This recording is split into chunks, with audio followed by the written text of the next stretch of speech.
Greetings and welcome to the Voices Listed podcast show with Dr. PMAK, a show where I bring in ordinary people who are doing extraordinary things around the world. Today I'm speaking with Mark Elliott. Mark Elliott is the current Chief Executive Officer at the Community Development Institute that's headquartered in Denver in the United States with up to 1,000 employees. And Mark has been the CEO for the past 10 years now. Mark is a phenomenal individual that I've known for perhaps 14 years, doing inspiring work with young children. Join me today as I speak with Mark Elliott to learn about his leadership practice and the work that he is doing to leave this world a better place.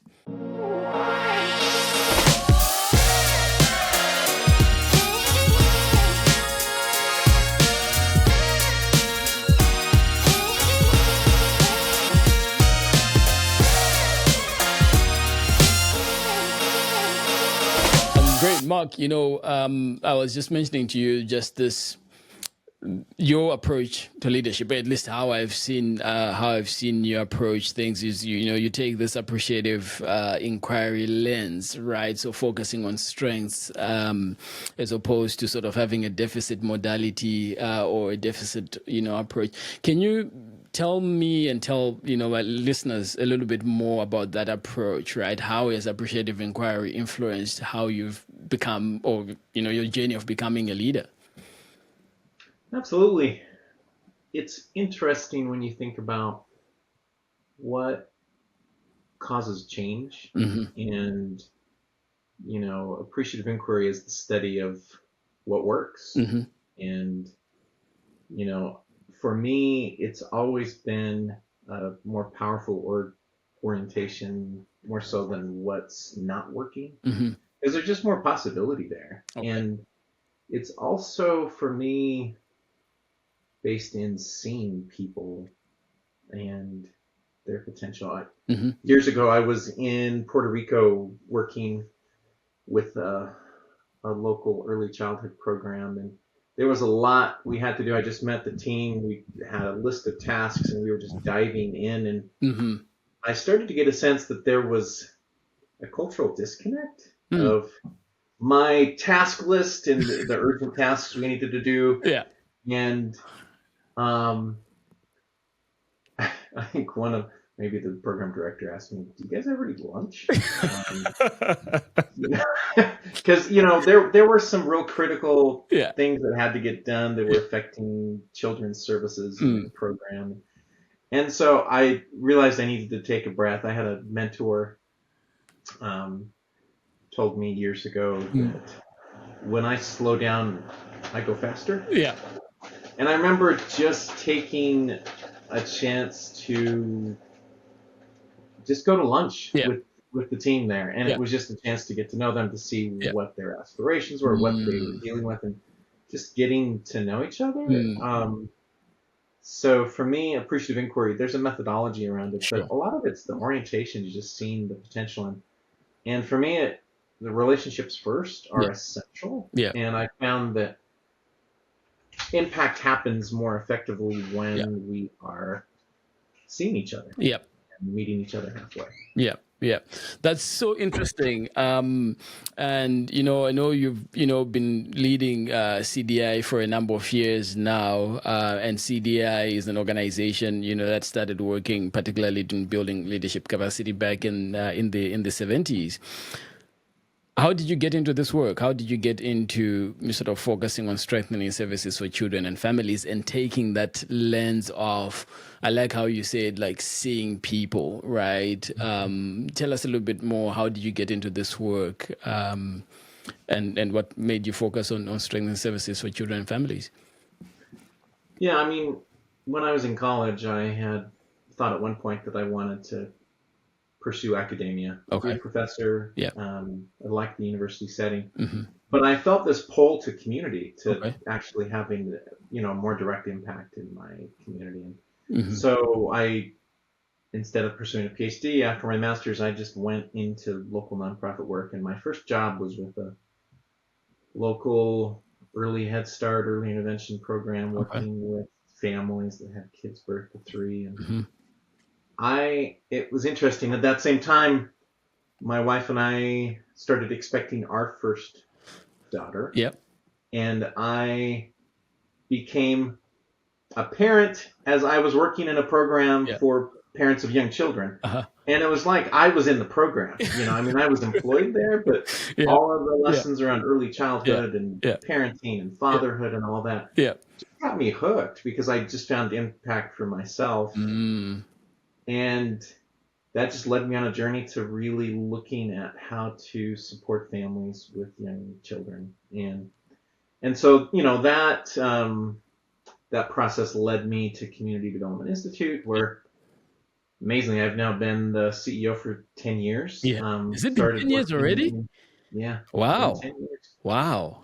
And but started just with the work of working with local community programs, building capacity for staff who are serving kids and families. And so, what drew me is just the impact that young children and parents and families can have in local communities, and just seeing the possibilities there. So I got hooked. That's so good, right? And so when I think of your organization CDI and perhaps it's decades long history, it didn't dawn on me that it actually has been 10 years. My head had like 6-7 years of you being CEO. 10. Wow, congratulations, my friend. That's pretty amazing. Yeah, thank you. That's pretty amazing. And so 10 years of your leadership there, what have you learned about what truly make it, what does it take to create transformation perhaps that sticks both at the organizational level and in communities? What have you seen now at the helm of this organization doing all of this work? Well, what does it take to create transformation? The longer I work in this area, the more I realize I don't know. To be honest, so there is it's our orientation to who the experts are. So if I think I always have all the answers, then I'm missing where the most powerful solutions are, which are usually with the people closest to the work, with people who are, with parents, with educators, with community members who are involved. And so that's, the more I get close to the work, the more I realize I don't know, and I shouldn't be the expert that has all the answers, but somebody who tries to mine for them, to dig in and uncover solutions that are already there and existing in a community, in a program, in a family. That's interesting, Mark, that you mentioned that. So I go back to perhaps 2019. I'm in the middle of my doctoral program here at the University of Victoria, and I was reading a lot. That's an understatement. I was reading a lot. Oh, you're so smart, right? And I realized I don't know anything, Mark. I was like, what? I realized that I don't know anything, right? And so it's interesting that you mentioned that from, trying in your answering this question about, how, what creates transformation in communities. And so with that, and as you were speaking, I was like, oh, could we just be at the crux of a transformative moment for the leadership movement, right? Where as leaders, our approach should be and must be a blank slate, right? And so with that, CDI, and I don't want to make it too much about your organization, but you've done amazing work in terms of impactful work in the US, as you have worked with, failing Head Start programs and help them get back on track and help children and families move forward with their dreams and aspirations for their communities. How then, Mark, like with this shift of, the more I'm learning, the more I'm realizing I know nothing. How do you help leaders shift their mindset to see and build on existing strengths, right? So you talk about you left university and then started working. There are younger leaders now. Some of my listeners are younger leaders that are, coming out of university with all of this book smart knowledge and ready to apply it to the world. How do you help them shift that mindset to see and build on existing strengths? One of the most simple ways to see the world is to be curious, I found. Learning and study and experience gives us context, and we need context. We have to know as much as we can know, Yeah. so it's not that we don't try to improve our knowledge or skills Yeah. or expertise. I think we need to constantly be improving them. Yeah. But work happens in relation with other people. And if I'm coming and not seeing or hearing them or where they're from or what Yeah. they're experiencing, there's a big missing there. And so, I mean, curiosity is critical Yeah. to and not just passive, hey, how you doing? Tell me a little bit. Yeah. Not as like a methodology to Yeah. schmooze somebody Yeah. or to work a situation or something like that, but in terms of like authentic curiosity Okay. for who people are, what they're doing, Yeah. what they see, Mm.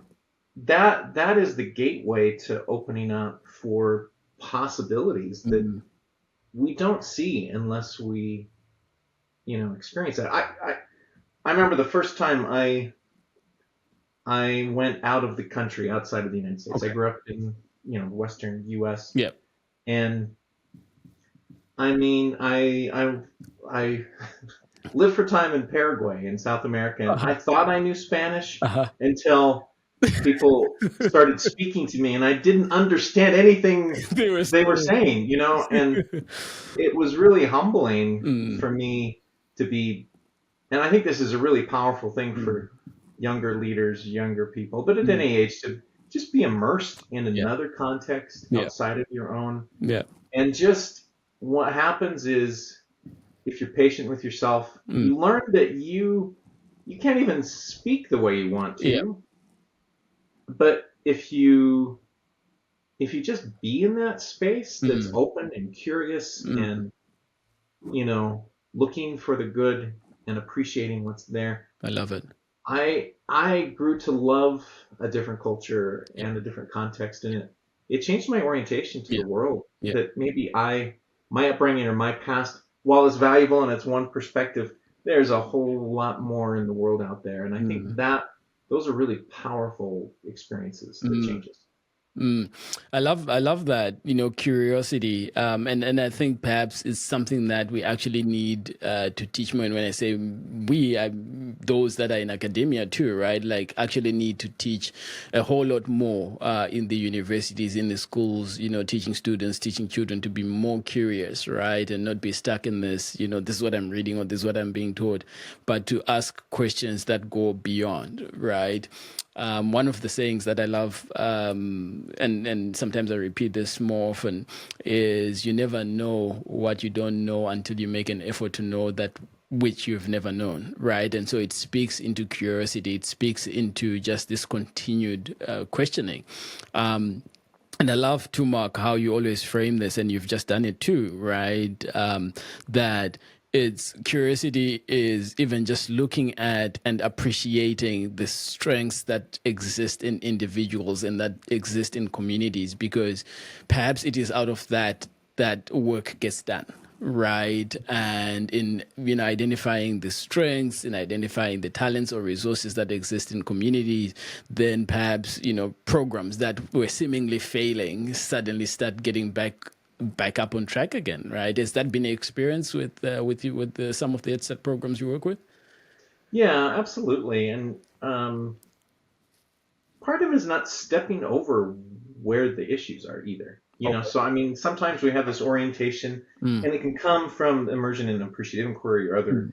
kind of positive modalities Mm. that you look at. Is sometimes people think it's all warm fuzzy, that you never talk about what is, and Okay. that's not it either. Because when there are things that aren't working, Mm-hmm. you can't step over them, Yeah. but there needs to be a solution based approach Okay. versus, you know I think traditional diagnosis is that let's find the problems and fix them. Let's fix them. Yeah. um and that only gets you so far. Yeah. I think looking at what are the possibilities and what is working that we can build on, that we can replicate, that we can Mm-hmm. do more of, Mm-hmm. it frees you up Yeah. in a way that we can just get stuck in what has been and Yeah. just trying to patch holes in a dike that just Yeah. maybe isn't working, you know. So Yeah. so it has to be focused on change and impact. You can't, you know, but there's a way to do that in a Yeah. way that you can Yeah. address what's essential Mm. and what's possible. Yeah. Yeah. And that, you know, that's where I think that's where you can move the needle. Yeah, yeah, that's interesting, Mark. I, as you speak about that, I think about the time that we first met. This is perhaps going back 14 years ago, in Hawaii at the World Forum Foundation, and you and I were both global leaders for young children then, and are still global leaders. Once a global leader, always a global leader, right? What? And, you know, in the past 14 years, of course, the World Forum Foundation has held convenings or conferences around the world. How have you taken your curiosity to the different, you know, countries, right? And how have you seen programs being implemented? And I know, you know, recently, or well, not recently, maybe a year or 2 years ago, you were in Malaysia as part of that, you know, working group. How have you extended curiosity beyond your immediate horizon? Yeah, I love the World Forum for its opportunity to meet cool people like you, Oh, you right? call me cool. I Okay. mean, I mean, one of the things I've loved about that context and that, you know, network Yeah. is the access to authentic relationship Mm, building for people that yeah. you may not have had a chance to really, maybe you read something they write or hear them speak sometimes, Yeah. but one of the things I found, and I found back, I remember that first World Forum I attended with you. We were Yeah. both global leaders. I remember being nervous, like, why am I here? What do I have Mm, to offer? okay. Yeah. As well as like a kid in a candy store. Look at all these interesting, Yeah. fascinating people. I Yeah. wanted to just learn from all of them. And I think there's something that comes from convening Mm, people with differences yeah. that have similar outcomes. Yeah. I've always been drawn to groups that are diverse, Yeah. that think differently than I Hmm. do, they Hmm. look differently than I do, they Hmm. speak differently than I do, and Hmm. have just a rich background and perspective. And I find myself just having better perspective, Yeah. learning things and approaches and ideas that maybe I wouldn't Yeah. have Yeah. before. Yeah. And I just find that some of the most powerful ways to change and grow is to Yeah. not only just listen to, but Yeah. really develop relationships Yeah. with people who, you know, are powerful advocates, but from a totally different context. From different contexts. And you spoke, Mark, about sort of just the diversity and differences. And again, I think immediately about sort of the World Forum Foundation's values and differences is one of those. We live in very interesting times, right? So folks have, you know, called it a polycrisis. Other folks have said, hey, we're living in perilous times. How how do you see perhaps even the work that you do and the work, you know, that we both do, particularly even through the World Forum Foundation, how do you see that addressing some of the challenges that we're facing, right? Particularly, you know, I think of conversations that I'm having with a colleague in Lebanon, and a mutual colleague that you and I both know, and think about the impact of war, impact of, you know, hunger. How do you see, you know, work in the early childhood space perhaps helping to address some of these issues? Sometimes it just feels overwhelming, doesn't it? I Yeah, mean, yeah, it's easy to see the vastness of the gulf between what I think should be and what is sometimes. hmm, Impact happens one person at a time. mm, Impact happens one by one by one. Now, mm, it can get scaled as you have communities that are aligned yeah, in impact, you know, but it's who you're standing next to, arm in yeah, arm, yeah, and what you're both working towards hmm, that moves the ship, right? I mean, yeah, that's what propels.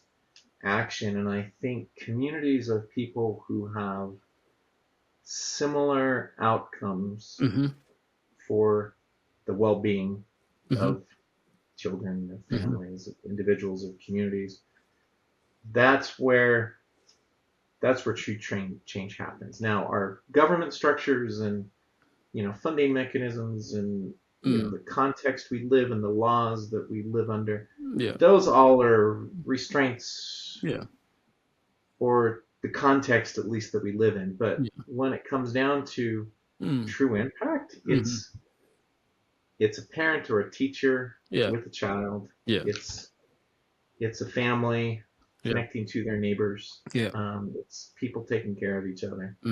And I think that it's like a groundswell. I'm a big believer in grassroots level activism and collaboration and connection that can lead to change in whatever context that is. And sometimes the headwinds are bigger than others, and it doesn't mean that change happens quickly, but that's the only way it ever has happened. True.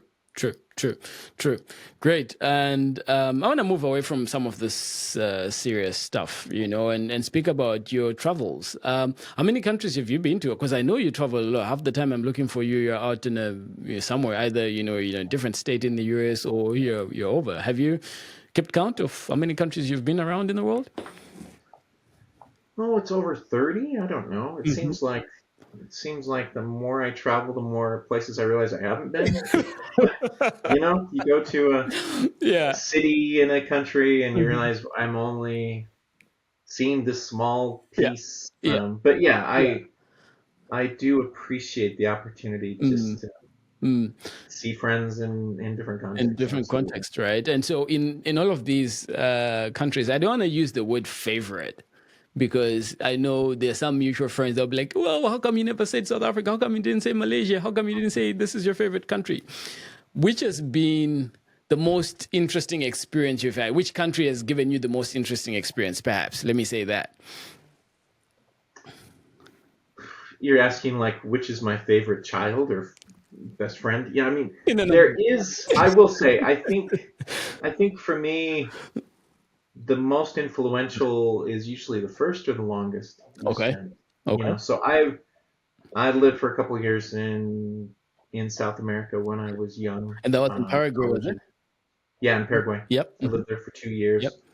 And then, traveled in different parts of South America. Yeah. So that was the most lasting, impactful change, because I felt like I wasn't just there for a conference or a friend or something like that, but I actually lived there long enough that when I came back to the United States, my English sounded a little strange, and I think that's a good sign when you immerse yourself. Cultural immersion, So that was for me humbling and exciting and intimidating, and but probably the most impactful international experience.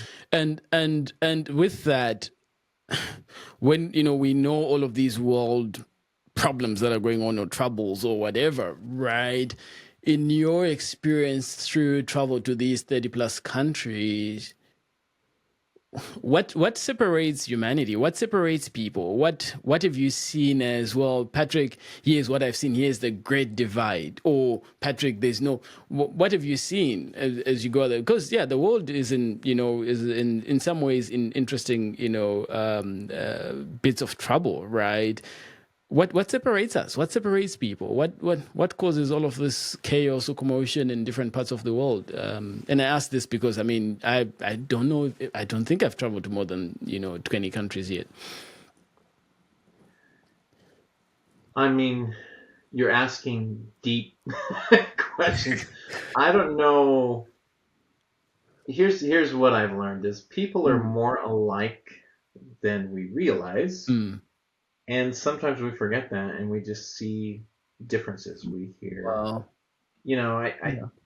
I found the more I learn to love people in different places, I love that. The more I appreciate the context and culture, whether that, even if it's very different from my own, and that may be on whatever continent that is, from Yeah. Europe to Asia to Yeah. Latin America to, Yeah. to Africa. Yeah.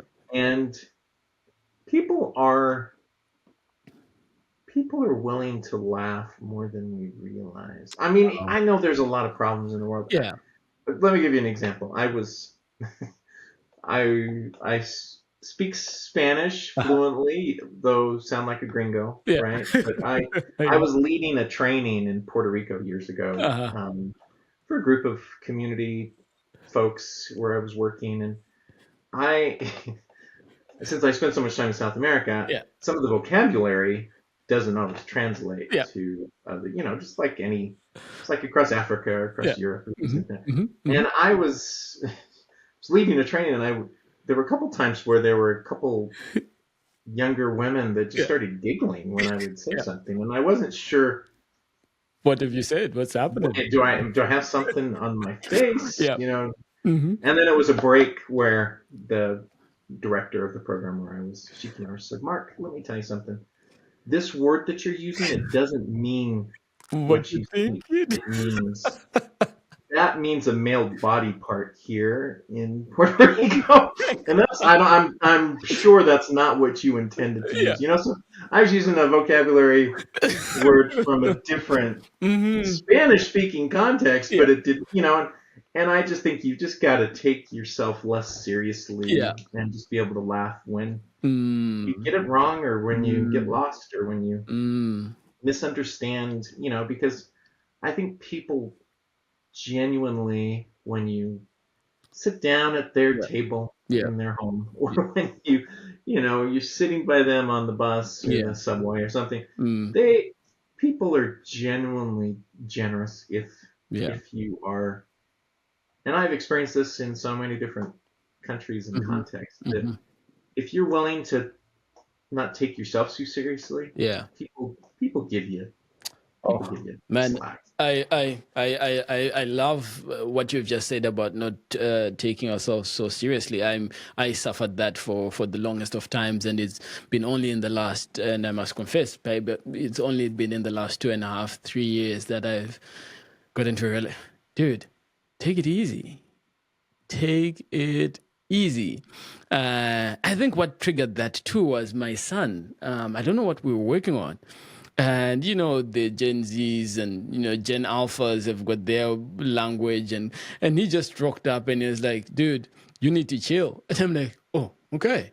And so, so what appeared to him, or at least perhaps just a simple casual thing to my dad, I took it back and I was like, dude, you need to chill. And I was like, I need to take myself less seriously. I have been serious for the longest of my times. Not that the work doesn't matter or whatever I'm doing doesn't matter, but hey, there's also fun in doing the work, right? And so as I do the work in a fun or joyful manner, I also need to create that joyful space and joyful environment for those that are around me, right? And my son was like, dude, you need to take it easy. You need to chill, right? So yes, you're so right, that when we see people, when we see communities as we travel around the world, or even travel internally, I've been visiting some beautiful spots here in Canada, is just being able to appreciate people, appreciate communities for who they are, and learn from them, right, in so many ways. So thanks for sharing that. It's so true that children usually call it.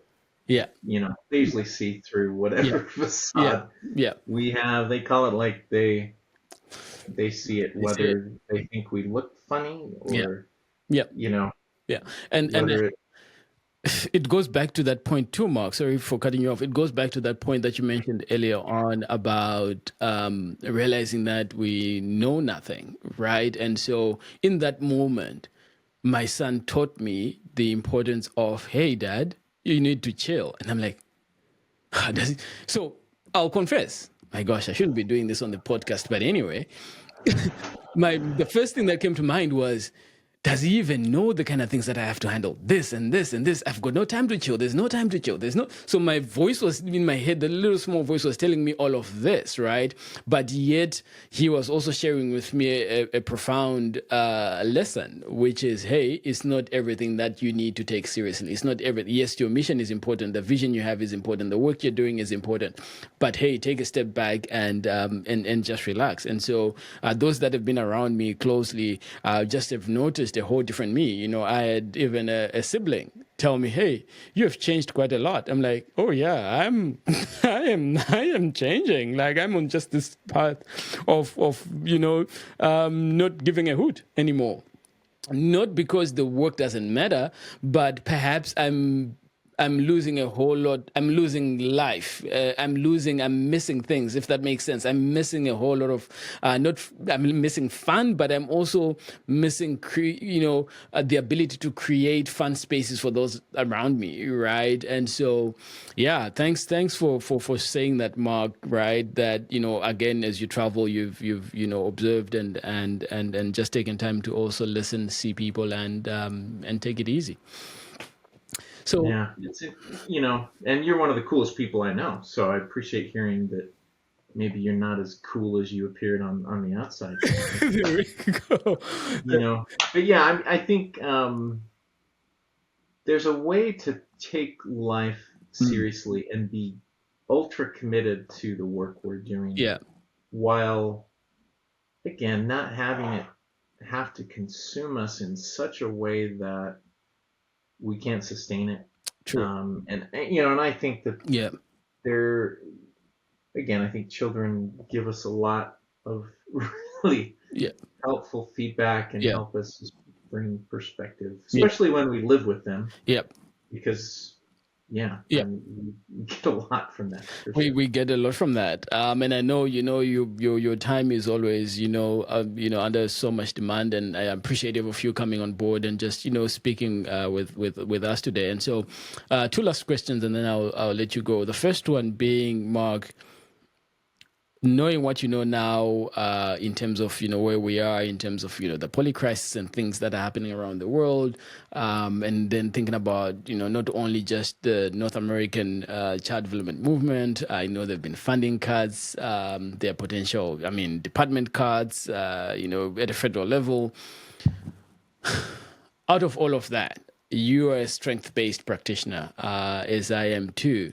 What excites you about the future, particularly, the future of the early childhood development sector, not just in North America, but perhaps globally? It's a really good question. Children aren't going anywhere. Mm-hmm. I know that much. Mm-hmm. I'm really inspired by resilience that I see in so many people that, with whatever the challenges that they're dealing with, whether it's climate-based, whether they're funding issues, whether it's whatever the barriers are. What I've seen, and I saw this during the pandemic too, is that there's deep resilience in people who care for communities and children, and problems don't go away automatically, but people that just double down, dig deep, and keep putting one step in front of the other. That's what I'm inspired by. Even over the last 5 years with everything that's been going on in the world, I just see that resilience just getting stronger. Resilience. Thanks for sharing that. And the question I won't get off this show without asking you is, if you're to go for lunch or dinner, or let's say dinner, with any three people, living or late, who would they be and why?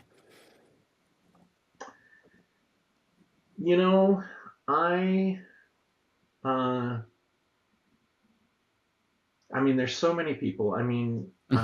Nelson Mandela has always been a hero of mine. I'd love to have him come back from the grave.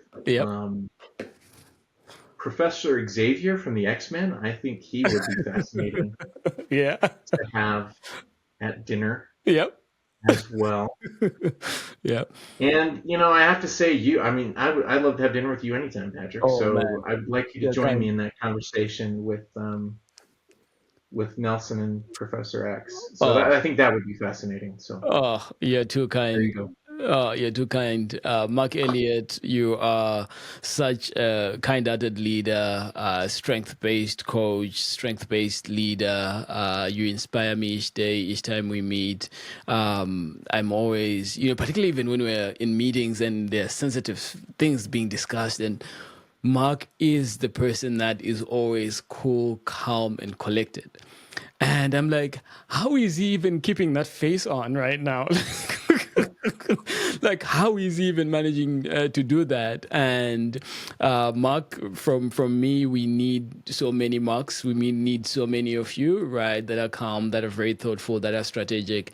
But even importantly, all of these things are important. But even importantly, that continue to put their heart and soul and mind to a much bigger mission, working with young children, working with communities, working with families, to ensure that young children have got a life full of possibilities. My friend, my brother, receive virtual flowers from me, receive admiration and honor for all the work that you are doing and that you have done in your career to this point. I appreciate you, and thank you so much for coming on Voices Listed with Dr. PMAK.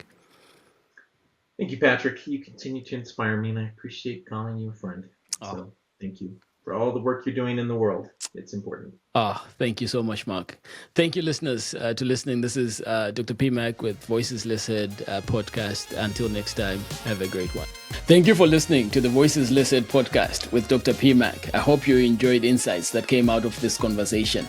Keep your notifications on. Our next episode will be dropping soon. Thank you and enjoy.